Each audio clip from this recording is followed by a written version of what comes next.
Ashamaa akkam jirtan fayyaa keessanii nagaa jirtu nageenya rabbii bakka jirtan siniif haa baay'atu daawwattoota koo hunda keessaniif iyyuu ani nagaa koo galata rabbii naa galatamu siniin jedha.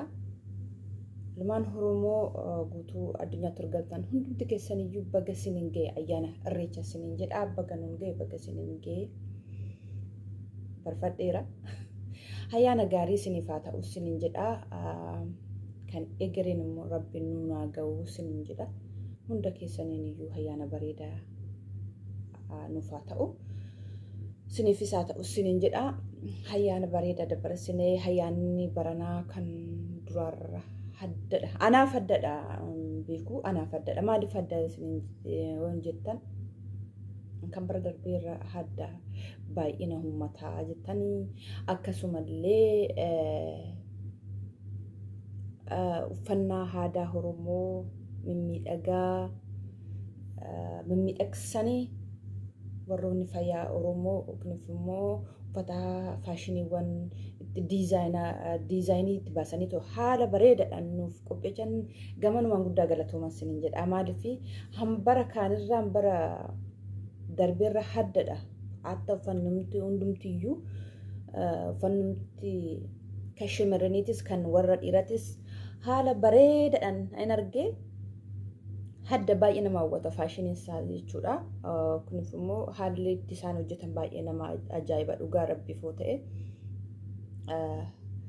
saba biraayyuu na hawwata dheeni yaada dhugaan siniin jedha baay'ee namatti tola maal kunari nuyi bichaadha jechuudha. Keessattuu warroonni mana madaamii hojjennu kana rakkisaadha beektanii bakka sana dhaabbachuu baay'ee sin nuwannoodha jechuu barbaadeni rabbiin hojjedhee achiin nu haa ga'u hunda keessan yoon akka kiyyaa mana madaamii hojjetan kan hawwitanii warra haftan kana siniin jechuu barbaada. Kana siniin jedha waan dinqisiifadhu keechaa dhugaa siniin jedha baay'ina uummataa haddaan ta'edha. Akkasitti iyyuu neegne dhugaa maaliif biyyi teenya nagaan qabdu waan taateef akkasitti iyyuu neegne irreecha baranaa akkanatti uummanni akkanatti baay'ee yaanne Oromoon ka sodaatu miti. Kanas siniin jedha haala bareedaadhaan nu boonsisanii dhugaa baay'een koore dhugaan siniin jedha. Maaliif hojjettanii keessattuu uffannaa dhugaa warroonni diizaayinaa guddaa galatooma guddaa hammarree kan baran dhufummoo bara dhufummoo kana caala diizaayinaa kana caala kan biyyi biraa hawwatu akka nuuf taasistan abdiin qaba.